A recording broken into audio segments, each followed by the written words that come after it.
Hey guys welcome back to my YouTube channel. ನಾನು ಕಾವ್ಯ. ನೀವೆಲ್ಲರೂ ಹೇಗಿದ್ದೀರಾ? ನಾನು ತುಂಬಾ ಚೆನ್ನಾಗಿದ್ದೀನಿ. ಸೊ ನಾನು ಲಾಸ್ಟ್ ವ್ಲಾಗಲ್ಲಿ ನನ್ನ ತಮ್ಮನ ಮದುವೆ ಪಾರ್ಟ್ 1 ಪಾರ್ಟ್ 2ಗಳನ್ನ ಶೇರ್ ಮಾಡ್ಕೊಂಡಿದ್ದೆ. ಸೊ ಈ ಒಂದು ವ್ಲಾಗಲ್ಲಿ ನಂದಿನಿನ ಮನೆಗೆ ತುಂಬಿಸ್ಕೊತಾ ಇದ್ದೀವಿ. ಸೊ ಆ ಒಂದು ಕ್ಲಿಪ್ಪಿಂಗ್ಸ್ನ ನಿಮ್ಮ ಹತ್ರ ಶೇರ್ ಮಾಡ್ಕೊತಾ ಇದ್ದೀನಿ. ಸೊ ನಾವು ಅಲ್ಲಿಂದ ಬಂದ್ವಿ, ಕಾರಲ್ಲಿ ಬಂದು ಹುಡುಗ ಹುಡುಗಿನ ದೇವಸ್ಥಾನದ ಹತ್ರ ಬಿಟ್ಟು ನಾವೇನು ಮಾಡಿದ್ವಿ, ಮನೆಗೆ ಬಂದ್ವಿ. ಮನೆಗೆ ಬಂದು ಸ್ವಲ್ಪ ಅರೇಂಜ್ಮೆಂಟ್ಸ್ ಎಲ್ಲ ಮಾಡ್ಕೋಬೇಕಾಯ್ತು. ಸೊ ಮಾಡ್ತಿದ್ವಿ. ಸೊ ನಾನು ಆರತಿ ಮಾಡೋಕ್ಕೆ ತಟ್ಟೆಗಳು, ಸೊ ಹಾಗೆ ಅವ್ರ ಸೇರು ಎಲ್ಲನೂ ಕೂಡ ರೆಡಿ ಮಾಡ್ತಾಯಿದ್ದೆ. ನನ್ನ ತಂಗಿ ಹೂವಲ್ಲಿ ವೆಲ್ಕಮ್ ಅಂತ ಬರಿತಾ ಇದ್ಲು. ಸೊ ಅವರು ಬಂದು ಮನೆ ಬಾಗಿಲ ಹತ್ರ ಕಾಯ್ತಾಯಿದ್ರು, ನಾವೆಲ್ಲ ರೆಡಿ ಮಾಡ್ಕೋತಾ ಇದ್ವಿ. ಸೊ ಆ ಗ್ಯಾಪಲ್ಲಿ ನಮ್ಮ ಅಕ್ಕ ಅವರಿಬ್ಬರನ್ನ ನಿಲ್ಲಿಸಿ, ಅಂದರೆ ಹಳದಿಗೆ ಏನು ಡೆಕೋರೇಷನ್ ಮಾಡಿದ್ವಿ ಅದನ್ನು ತೆಗ್ದಿರಲಿಲ್ಲ ಅವರಿನ್ನ. ಸೊ ಬ್ಯಾಕ್ಗ್ರೌಂಡ್ ಚೆನ್ನಾಗಿದೆ ಅಲ್ಲ ಅಂದ್ಬಿಟ್ಟು ಅವ್ನ ಫೋನಲ್ಲಿ ಫೋಟೋನ ತೆಗಿತಾ ಇದ್ರು, ಅವರಿಬ್ಬರನ್ನ ನಿಲ್ಲಿಸಿ ಚೆನ್ನಾಗಿ ಬರುತ್ತೆ ಅಂತ. ಸೊ ಆ ಫೋಟೋಸ್ ಎಲ್ಲ ತೆಗ್ದಾದ್ಮೇಲೆ ನಾನು ಕಾಲು ತೊಳಿತಾ ಇದ್ದೀನಿ. ಸೊ ಕಾಲು ಏನಕ್ಕೆ ತೊಳಿತಾರೆ ಅಂದರೆ ಅಲ್ಲಿಂದ ಬಂದಿರ್ತಾರಲ್ವಾ, ಸೊ ಕಾಲಲ್ಲಿ ಧೂಳಿರುತ್ತೆ. ಸೊ ಆ ಥರ ಒಂದು ನಂಬಿಕೆ. ಸೊ ಕಾಲನ್ನ ತೊಳೆದು ಮನೆಗೆ ಕರ್ಕೋಬೇಕಂತ ಹೇಳಿ ಕಾಲು ತೊಳಿತಾ ಇದ್ದಾರೆ. ಸೊ ನಾನಿಲ್ಲಿ ಡಿಮ್ಯಾಂಡ್ ಮಾಡ್ತಾಯಿದ್ದೆ, ಕಾಲು ತೊಳೆದಿದ್ದೀನಿ, ನೀನು 500 ಹಾಕಬೇಕು ದುಡ್ಡು ಅಂತ. ಸೊ ಅವನು 200 ಕೊಡ್ತಾ ಇದ್ದ. ಸೊ ನಾನು ಇಲ್ಲ ಕೊಡು, ನನಗೆ 500 ಕೊಡು ಅಂತ ಹೇಳಿ ಅವನಿಗೆ ಹೇಳ್ತಾ ಇದ್ದೆ. ಸೊ ಸರಿ ಅಂತ ಅಂದ್ಕೊಂಡು ನಾನು ಹೋದೆ. ಸುಮ್ಮನೆ ತಮಾಷೆಗೆ ಹೇಳಿದ್ದು ಬಿಡು, ಸಾಕು ಕೊಡು ಅಂತ ಇಸ್ಕೊಂಡು ಸೊ ಹೋದೆ. ಸೊ ಅದಾದಮೇಲೆ ನಮ್ಮ ಅಕ್ಕ ಮತ್ತು ನನ್ನ ತಂಗಿ ಇಬ್ಬರು ಸೇರಿ ಆರತಿನ ಮಾಡಿದ್ರು. ಸೊ ಅದಾದಮೇಲೆ ಇನ್ನೊಬ್ಬಳು ತಂಗಿ ಬೆಲ್ಲದ ಆರತಿನ ಮಾಡಿದ್ರು. ಸೊ ಏನಕ್ಕೆ ಅಂತಂದರೆ ದೃಷ್ಟಿ ಆಗಿರುತ್ತಲ್ವ, ಸೊ ಆರತಿ ಮಾಡಿ ಮನೆಯೊಳಗೆ ಕರ್ಕೊಳ್ಳೋಣ, ದೃಷ್ಟಿ ಏನೇ ಇದ್ರೂ ಹೋಗಲಿ ಅಂತ ಹೇಳ್ಬಿಟ್ಟು. ಸೊ ಮನೆಗೆ ಬರೋ ಮುಂಚೆನೇ ಆರತಿನ ಮಾಡಿ ಕರ್ಕೊತಿದ್ದಾರೆ ಒಳಗೆ. ಒಂದೊಂದು ಕಡೆ ಒಂದೊಂದು ಥರ ಶಾಸ್ತ್ರಗಳಿರುತ್ತೆ. ಸೊ ನಮ್ಮ ಸೈಡು ತುಂಬ ಸಿಂಪಲ್ಲಾಗೇ ಇರುತ್ತೆ. ಸೊ ಮದುವೆ ಹುಡುಗಿ ಏನಿರ್ತಾರೆ ಅವರು ಹೊಸ್ಲನ್ನ ತೊಳೆದು ಅಲ್ಲಿ ಆ ಹೊಸ್ಲಿಗೆ ಪೂಜೆ ಮಾಡಿ, ಯಾಕಂದರೆ ಮೊದಲನೇ ಸಲ ಮನೆಗೆ ಬರ್ತಿರ್ತಾರೆ. ಸೊ ಹಾಗಾಗಿ ಹೊಸ್ಲಲ್ಲಿ ಲಕ್ಷ್ಮೀ ನೆಲೆಸಿರ್ತಾಳೆ ಅಂತ ಹೇಳಿ, ಸೊ ಅಲ್ಲಿ ಹೊಸ್ಲಿಗೆ ಪೂಜೆ ಮಾಡಿ, ಸೊ ಸೇರೊದ್ದು ಮನೆ ಒಳಗೆ ಬಂದು ದೇವ್ರ ಮನೇಲಿ ದೀಪ ಹಚ್ಚಿ ಪೂಜೆ ಮಾಡಿ, ಸೊ ಅದಾದಮೇಲೆ ಅಡುಗೆ ಮನೆಗೆ ಎಂಟ್ರಿ. ಸೊ ಅಲ್ಲಿ ಒಲೆನ ಪೂಜೆ ಮಾಡಿ, ಹಾಲಿಟ್ಟು ಹಾಲು ಒಗ್ಸಿ ಅದರಲ್ಲಿ ಸ್ವೀಟಾದ್ರು ಮಾಡ್ಬೋದು ಅಥವಾ ಅದನ್ನು ಹಾಲು ಹಾಗೆ ಕೊಡ್ಬೋದು. ಸೊ ಎಲ್ರಿಗೂ ಡಿಸ್ಟ್ರಿಬ್ಯೂಟ್ ಮಾಡಿ ಸೊ ಮನೆ ಒಳಗೆ ಬಂದರೆ ಮುಗೀತು. ಇದೇ ನಮ್ಮ ಕಡೆ ಮಾಡುವಂಥ ಗೃಹ ಪ್ರವೇಶ, ಹೆಣ್ಮಕ್ಳಿಗೆ, ಮದುವೆ ಆಗಿರೋ ಹೆಣ್ಮಕ್ಳಿಗೆ. ಸೊ ಬೇರೆ ಬೇರೆ ಕಡೆ ಬೇರೆ ಬೇರೆ ಥರ ಮಾಡ್ತಾರೆ, ನಂಗೆ ಗೊತ್ತು. ಸೊ ನನ್ನ ಗಂಡನ ಮನೇಲಿ ನನಗೆ ಬೇರೆ ಥರ ವೆಲ್ಕಮ್ ಇತ್ತು. ಸೊ ನನಗೆ ಅನ್ನಿಸ್ತಿದೆ, ಸೊ ಇವಾಗ ನಾನು ವ್ಲಾಗ್ಸ್ ಎಲ್ಲ ಸ್ಟಾರ್ಟ್ ಮಾಡೋ ನನ್ನ ಮದುವೆ ಟೈಮಲ್ಲೇ ಮಾಡಬೇಕಿತ್ತು. ಸೊ ಅವಾಗ ಎಲ್ಲ ಶಾಸ್ತ್ರಗಳು ನನಗೂ ನೆನಪಿಗಿರ್ತಾಯಿತ್ತು ವೀಡಿಯೋ ಮಾಡ್ಕೊಂಡಿದ್ರೆ ಅಂತ. ಸೊ ನನಗೆ ಆರತಿನೇ ಮಾಡಲಿಲ್ಲ, ಅವರು ಮನೆ ಒಳಗೆ ಕರ್ಕೊಂಡ್ರು, ಹೊಸ್ಲೆಲ್ಲ ಪೂಜೆ ಮಾಡಿ. ಸೊ ಅದಾದಮೇಲೆ ದೇವ್ರ ಮನೇಲಿ ದೀಪ ಎಲ್ಲ ಹಚ್ಚಿದ ಮೇಲೆ ಹಾಲನ್ನ ಉಕ್ಕಿಸ್ದೆ. ಹಾಲು ಉಕ್ಕಿಸಿ ಎಲ್ರಿಗೂ ಕಾಫಿನ ಕೊಟ್ಟೆ. ಎಲ್ಲ ಕುಡಿಯೋರಿಗೆ ಹಾಲು, ಕುಡಿಯೋರಿಗೆ ಕಾಫಿ ಆ ಥರ ಮಾಡಿಕೊಟ್ಟು, ಸೊ ಅದಾದಮೇಲೆ ನನ್ನ ಕೂರಿಸಿ ಎಷ್ಟೊಂದು ಗೇಮ್ಸ್ ಎಲ್ಲ ಆಡಿಸಿದ್ರು ನಮಗೆ. ಅಂದರೆ ಏನದು ಹಾಲೊಳಗಡೆ ಉಂಗುರ ಹುಡ್ಕೋದು, ಸೊ ಹಾಗೆ ಒಂದು ಚೆಂಡಾಟ, ಅದು ಇದು ಎಲ್ಲ ತುಂಬಾ ಆಡಿದ್ವಿ ನಾವು. ಸೊ ಇವ್ರಿಗೆ ತುಂಬ ಸಿಂಪಲ್ಲಾಗಿತ್ತು. ಬಟ್ ನನ್ನ ಮದುವೆ ಟೈಮಲ್ಲಿ ಎಲ್ಲ ಕಸಿನ್ಸು ಮನೆಯಲ್ಲೇ ಇದ್ದರು. ನಾವು ಆಲ್ರೆಡಿ 1:00 2:00 ಅಷ್ಟರಲ್ಲಿ ನಾವು ಹೋಗೇ ಬಿಟ್ಟಿದ್ವಿ ಮನೆಗೆ, ಸೊ ಅಭಿಯವ್ರ ಮನೆಗೆ. ಸೊ ನಮ್ಮ ಅಮ್ಮ ಅವ್ರ ಅಕ್ಕಂದಿರು, ಹಾಗೆ ನಮ್ಮ ಅಪ್ಪನ ಕಡೆ ಇರುವಂಥ ನಮ್ಮ ಕಸಿನ್ಸ್ ಎಲ್ಲರೂ ಕೂಡ ಮನೆ ತುಂಬ ಇದ್ದರು. ಸೊ ಹಾಗಾಗಿ 2 ಪಾರ್ಟಿ, ಅಂದರೆ ಹುಡುಗ ಕಡೆ ಹುಡುಗಿ ಕಡೆ ಅನ್ನೋ ಥರ ಪಾರ್ಟಿಷನ್ ಮಾಡಿ ಆಟನ ಆಡಿಸಿದ್ರು. ಸೊ ನನ್ನ ಕಡೆ ಯಾರೂ ಇಲ್ಲ, ಎಲ್ಲರೂ ಫುಲ್ ಅಭಿಯವ್ರ ಸೈಡೇ ಇದ್ದರು. ನನ್ನ ಸೈಡ್ ಬರೀ ನನ್ನ ಮೈದನ ಒಬ್ಬರೇ ನನಗೆ ಸಪೋರ್ಟ್ ಮಾಡ್ತಿದ್ದು. ಸೊ ಅದು ತುಂಬಾ ಚೆನ್ನಾಗಿತ್ತು. ನನ್ನ ಕೈಲಿ ಶಾಹಿರಿ ಆಡಿಸಿ, ಅಂದರೆ ಎಣ್ಣೆ ರಸ, ಚೆನ್ನ ರಸ ಅದು ಬರುತ್ತಲ್ಲ, ಆ ಥರ ಶಾಹಿರಿ ಆಡಿಸಿ, ಅಪ್ಪ ಎಷ್ಟು ಗೊತ್ತಾ ಸಖತ್ ಎಂಜಾಯ್ ಮಾಡಿದ್ದೀವಿ. ಅದು ಇವಾಗಲೂ ನೆನೆಸ್ಕೊಂಡ್ರೆ ನಂಗೆ ಕೆನ್ನೆ ಕೆಂಪಾಗುತ್ತೆ. ಅಷ್ಟು ಮಟ್ಟಿಗೆ ನಕ್ಕಿದ್ದೀವಿ, ಅಷ್ಟು ಮಟ್ಟಿಗೆ ನಾನಂತೂ ಅಷ್ಟು ನಾಚಿಕೆ ಮಾಡ್ಕೊಂಡಿದ್ದೀನಿ. ಅಷ್ಟು ಸಖತ್ ಮೆಮೊರಿ ಅದು. ಸೊ ಒಂದೊಂದು ಕಡೆ ಒಂದೊಂದು ಥರ ಮಾಡ್ತಾರೆ. ಸೊ ನನಗೆ ಆ ಥರ ವೆಲ್ಕಮ್ ಸಿಕ್ಕಿತ್ತು. ಸೊ ಇನ್ ಫ್ಯೂಚರ್ ನಮ್ಮ ಅತ್ತಿಗೆ, ಅಂದರೆ ನಮ್ಮ ಅಣ್ಣನಿಗೆ ಮದುವೆ ಆಗಿ ಬರೋರಿಗೂ ಕೂಡ ಇದಕ್ಕಿಂತ ಸ್ಪೆಷಲಾಗಿ ಎಂಟ್ರಿ ಕೊಡಬೇಕು ಅಂತ ನಾನು ವೆಲ್ಕಮ್ ಕೊಡಬೇಕು ಅಂತ ಅಂದ್ಕೊಂಡಿದ್ದೀನಿ. ಸೊ ನೋಡೋಣ ಎಲ್ಲ ಆಗುತ್ತೆ ಅಂತ. ಸೊ ಸದ್ಯಕ್ಕೆ ಇವಾಗ ನಂದಿನಿ ಮನೆ ಒಳಗೆ ಆರತಿ ಎಲ್ಲ ಮಾಡಿ ಕರ್ಸ್ಕೊಂಡ್ಮೇಲೆ, ಸೊ ಇದು ಬಂದು ಮೇನ್ ಬಾಗಿಲು, ಇದೇ ವಾಸ್ತು ಬಾಗಿಲು ಅಂತ ಹೇಳ್ತಾರಲ್ಲ, ಇದೇನೆ. ಸೊ ಇದಕ್ಕೇ ಪೂಜೆ ಮಾಡಿ ಬರಬೇಕು ಅಂತ ಹೇಳಿಬಿಟ್ಟು ಅವಳನ್ನ ಇಲ್ಲಿ ಪೂಜೆ ಮಾಡೋಕ್ಕೆ ಬಿಟ್ಟಿದ್ದಾರೆ. ಸೊ ಏನಿಲ್ಲ, ಹೊಸ್ಲು ತೊಳೆದು ರಂಗೋಲಿ ಬಿಟ್ಟು ಅರ್ಶಿನ ಕುಂಕುಮ ಇಟ್ಟು ಹೂ ಇಟ್ಟು ಪೂಜೆ ಮಾಡ್ತಿದ್ದಾರೆ. ದಾಸಪೂಜೆ ಎಲ್ಲ ಆದಮೇಲೆ ಸೇರಿಟ್ಟು ನಂದಿನಿನ ಅಫಿಷಿಯಲ್ ಆಗಿ ಮನೆ ಒಳಗೆ ಕರ್ಕೊಳ್ಳೋ ಅಂಥದ್ದು. ಎಲ್ಲ ಶಾಸ್ತ್ರಗಳು ತುಂಬ ಚೆನ್ನಾಗಾಯಿತು ಅಂತ ಹೇಳ್ಬೋದು. ಸೊ ಹಾಗೆ ಇದನ್ನು ಕೂಡ ತುಂಬ ಚೆನ್ನಾಗಿ ಆಯಿತು.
ಯಾವುದೇ ಹೆಣ್ಣಿಗೆ ಹುಟ್ಟಿದ ಮನೆಯಲ್ಲಿ ಒಂದು 20 ವರ್ಷ ಇದ್ದು, ಆಮೇಲೆ ಬಂದು ಗಂಡನ ಮನೆಯಲ್ಲಿ ಅವ್ಳ ಜೀವನ ಪೂರ್ತಿ ಇರಬೇಕಾಗತ್ತೆ. ಸೊ, ಈ ಒಂದು ಟ್ರಾನ್ಸಿಷನ್ ಬರೀ ಹೆಣ್ಮಕ್ಳ ಜೀವನದಲ್ಲಲ್ಲ, ಗಂಡ್ಮಕ್ಳ ಜೀವನದಲ್ಲೂ ಕೂಡ ನಡೆಯುತ್ತೆ. ಸೊ, ಅವನ ಲೈಫಲ್ಲಿ ಅವಳ ಜೀವನ ಸಂಗಾತಿಯಾಗಿ ಬರ್ತಕ್ಕಂಥ ಹೆಂಡತಿ ಅವನ ಕಷ್ಟ, ಸುಖ, ದುಃಖಗಳಲ್ಲಿ ಭಾಗಿಯಾಗಬೇಕಾಗತ್ತೆ. ಸೊ, ಇಬ್ರಿಗೂ ಕೂಡ ಒಂದು ಹೊಸ ಪ್ರಪಂಚನೇ, ಹೊಸ ಪರಿಚಯನೇ ಅಂತಲೂ ಕೂಡ ಹೇಳ್ಬೋದು. ಸೊ, ನಾವು ನಮ್ಮ ಮನೆ ಕಡೆಯವ್ರನ್ನೆಲ್ಲ ಬಿಟ್ಟು ಗಂಡನ ಮನೆಗೆ ಹೋದ್ರೆ, ಗಂಡ ಅವ್ರ ಮನೆಯವ್ರ ಜೊತೆ ಹೆಂಡತಿನೂ ನಿಭಾಯಿಸೋ ಜವಾಬ್ದಾರಿನ ಹೊತ್ಕೊಂಡಿರ್ತಾನೆ. ಸೊ, ಇದೊಂದು ಸ್ಪೆಷಲ್ ಮೂಮೆಂಟ್ ಎಲ್ಲ ಹುಡುಗ-ಹುಡುಗಿ ಜೀವನದಲ್ಲೂ ಅಷ್ಟೇ. ಮದುವೆ ಅಂತಂದರೆ ಒಂದು ಏನೋ ಸೆಲೆಬ್ರೇಷನ್ ಅನ್ನೋದಕ್ಕಿಂತ ಹೆಚ್ಚಾಗಿ ಇದೊಂದು ಹೊಸ ಸಂಬಂಧಗಳು ಬೆಸೀತಾ ಹೋಗುತ್ತೆ.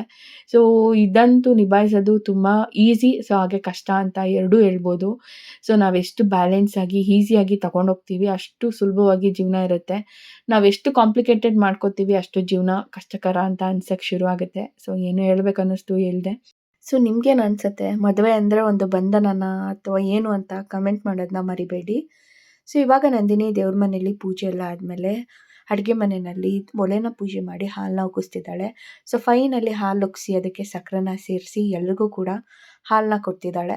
ಸೊ, ನಂದಿನಿ ಜೀವನ 100 ಕಾಲ ಚೆನ್ನಾಗಿರಲಿ, ನನ್ನ ತಮ್ಮ ಮತ್ತು ನನ್ನ ನಾದಿನಿ 100 ಕಾಲ ಚೆನ್ನಾಗಿರಲಿ ಅಂತ ಆಶಿಸ್ತಾ ಇವಾಗ ಮುಂದಿನ ವ್ಲಾಗ್ನ ಕಂಟಿನ್ಯೂ ಮಾಡ್ತೀನಿ. ಸೊ, ಹಾಲನ್ನ ಎಲ್ರಿಗೂ ಕೂಡ ಡಿಸ್ಟ್ರಿಬ್ಯೂಟ್ ಮಾಡಿ, ಸೊ ನಾವು ಕೇಕ್ನ ತರಿಸಿದ್ವಿ, ಕಟ್ ಮಾಡಿಸ್ಬೇಕು, ಅವಳನ್ನ ಅಫಿಷಿಯಲಿ ವೆಲ್ಕಮ್ ಮಾಡಬೇಕು ಅಂತ. ಸೊ, ಬೇರೆ ಬೇರೆ ಏನೇನೋ ಪ್ಲ್ಯಾನ್ಸ್ ಇತ್ತು, ಇಲ್ಲೊಂದು ಮಿಸ್ಕಮ್ಯುನಿಕೇಷನಿಂದ ಎಲ್ಲ ಡ್ರಾಪ್ ಆಯಿತು ಅಂತ ಹೇಳ್ಬೋದು.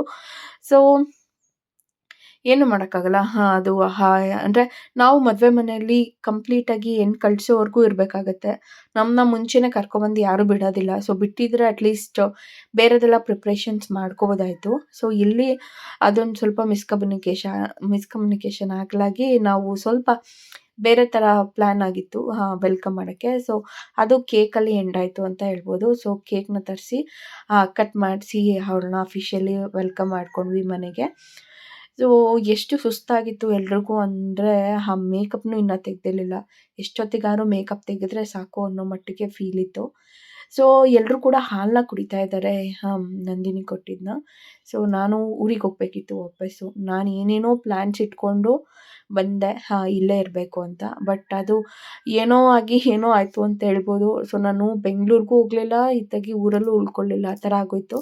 ಸೊ, ನಾನು ಅವತ್ತಿನ ದಿನ ಬಂದು ಇಲ್ಲಿ ಮಮ್ಮಿ ಮನೇಲಿದ್ದೆ. ಪಾಪುಗೆ ಹುಷಾರು ತಪ್ಪಿ ಒಂದು 2 ಟೈಮ್ಸ್ ಆಸ್ಪತ್ರೆಗೆ ಕರ್ಕೊಂಡು ಹೋಗೋದೇ ಆಗೋಯಿತು. ಸೊ, ಹಾಗಾಗಿ ನಾನು ಮತ್ತೆ ಬೆಂಗ್ಳೂರಿಗೆ ಹೋಗೋಕ್ಕಾಗಿಲ್ಲ. ಅಭಿಯವ್ರು ಹೇಳಿದ್ರು, ಬಿಡು ಇನ್ನೇನು 8ನೇ ತಾರೀಕು ಬೀಗ್ರೂಟ ಇತ್ತು, ಡಿಸೆಂಬರ್ 8.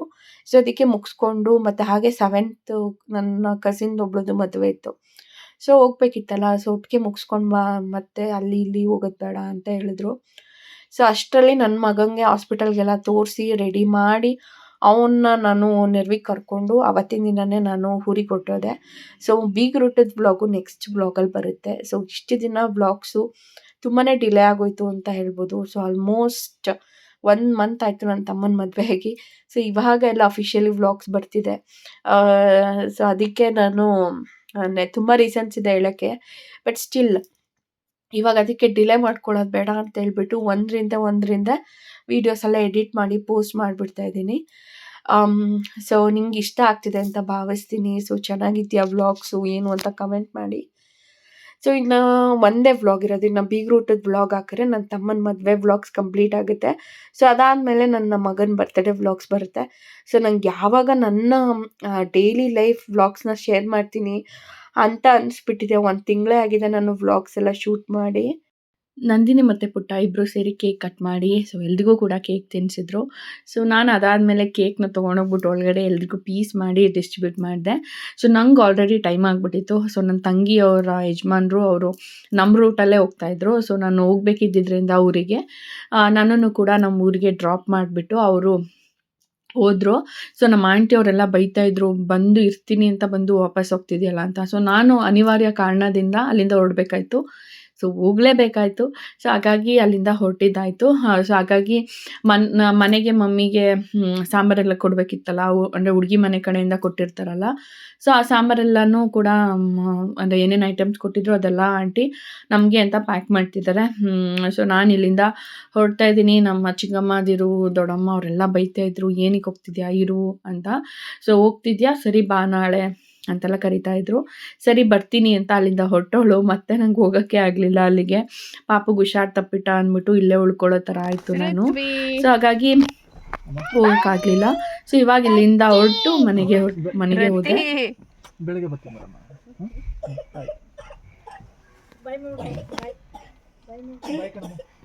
ಆಂಟಿ ಬಾಯ್. ಹಾಂ ಆಂಟಿ ಬಾಯ್. ಹಾಂ ಬರ್ತೀನಿ, ಬೆಳಿಗ್ಗೆ ಬರ್ತೀನಿ ಬಿಡಿ. ಸರಿ ಬಾಯ್. ಆಂಟಿ ಆಯ್ತು, ವೆಲ್ಕಮ್ ಬ್ಯಾಕ್. ಸೊ ಫೈನಲಾಗಿ ನನ್ನ ತಮ್ಮನ ಮದುವೆ ವ್ಲಾಗಲ್ಲಿ ಎಂಡಲ್ಲಿ ಕನ್ಕ್ಲೂಡ್ ಮಾಡ್ತಾಯಿದ್ದೀನಿ. ಸೊ ಏನಂದರೆ ಮದುವೆ ತುಂಬ ಚೆನ್ನಾಗಾಯಿತು. ಸೊ ಮೇ ಬಿ ಒಂದು 3 to 4 ವ್ಲಾಗ್ಸ್ ಬರ್ಬೋದು. ಗೊತ್ತಿಲ್ಲ ಏನೇನು ಶೂಟ್ ಮಾಡಿದ್ದೀನೋ ಏನು ಎತ್ತ ಅಂತ ನಿಜ ಗೊತ್ತಿಲ್ಲ. ಸೊ ನಾನಂತೂ ತುಂಬ ಚೆನ್ನಾಗಿ ರೆಡಿಯಾಗಿದ್ದೆ. ತುಂಬ ಚೆನ್ನಾಗಿ ಕಾಣಿಸ್ತಾ ಇದೆ. ತುಂಬ ಜನ ಕಾಂಪ್ಲಿಮೆಂಟ್ ಕೊಟ್ಟರು, ಚೆನ್ನಾಗಿ ಕಾಣಿಸ್ತಿದ್ಯಾ ಅಂತ. ಸೊ ನಾನು ನೋಸ್ ಪಿನ್ ಬೇರೆ ಹಾಕಿದ್ದೆ, ಅದು ತುಂಬ ಎಲಿಗೆಂಟಾಗಿ ಕಾಣಿಸ್ತಾ ಇತ್ತು ನನಗೆ. ಮತ್ತು ನನ್ನ ಸ್ಯಾರಿ ನಾನು ಏನೇನು ವೇರ್ ಮಾಡಿದ್ದೆ ಅದಕ್ಕೆಲ್ಲ ಕಾಂಪ್ಲಿಮೆಂಟ್ರಿಯಾಗಿತ್ತು, ತುಂಬ ಚೆನ್ನಾಗಿತ್ತು. ಸೊ ಅವಳನ್ನ ಮನೆಗೆ ತುಂಬಿಸ್ಕೊಂಡು ನಂದಿನಿನ ಎಲ್ಲ ಪೂಜೆ ಎಲ್ಲ ಮಾಡಿಸಿ ಎಲ್ಲ ಆದಮೇಲೆ ನಾನು ಊರಿಗೆ ಬಂದೆ. ಸೊ ಇದಾಗಿತ್ತು ನನ್ನ ತಮ್ಮನ ಮದುವೆ ವ್ಲಾಗ್ಸ್. ಸೊ ನಿಮ್ಗೆ ಇಷ್ಟ ಆಗಿದೆ ಅಂತ ಭಾವಿಸ್ತೀನಿ. ಸೊ ನಿಮಗೇನಾದ್ರು ಇಷ್ಟ ಆದರೆ please like, share and subscribe ಮಾಡಿ. ಸೊ ಹಾಗೆ ನಮ್ಮ ಸಂಭ್ರಮದಲ್ಲೂ ಕೂಡ ನೀವು ನೋಡಿ ಆ ವಿಡಿಯೋನ. ಸೊ ನೀವು ಕೂಡ ಪಾಲ್ಗೊಳ್ಳಿ ಅಂತ ಹೇಳ್ತೀನಿ. ಸೊ ಅಷ್ಟೇ. ಸೊ ಮತ್ತೆ ಫರ್ದರ್ ವ್ಲಾಗ್ಸಲ್ಲಿ ಸಿಗ್ತೀನಿ. ಸ್ಟೇ ಟ್ಯೂನ್ ಅಂತ ಹೇಳ್ತೀನಿ. ಸೊ ಪ್ಲೀಸ್ ವಿಡಿಯೋ ಇಷ್ಟ ಆಗಿದ್ದರೆ, ಈ ವಿಡಿಯೋಸ್ ವ್ಲಾಗ್ಸ್ ಏನು ಇಷ್ಟ ಆಗುತ್ತೆ ಪ್ಲೀಸ್ ಕಮೆಂಟ್ ಮಾಡಿ, ಹಾಗೆ ಲೈಕ್ ಮಾಡೋದನ್ನ ಮರಿಬೇಡಿ ಅಂತ ಹೇಳ್ತಾ ಈ ವ್ಲಾಗನ್ನು ಇಲ್ಲೇ ಏನು ಮಾಡ್ತೀನಿ. ನೆಕ್ಸ್ಟ್ ವ್ಲಾಗಲ್ಲಿ ಸಿಗ್ತೀನಿ. Until then take care.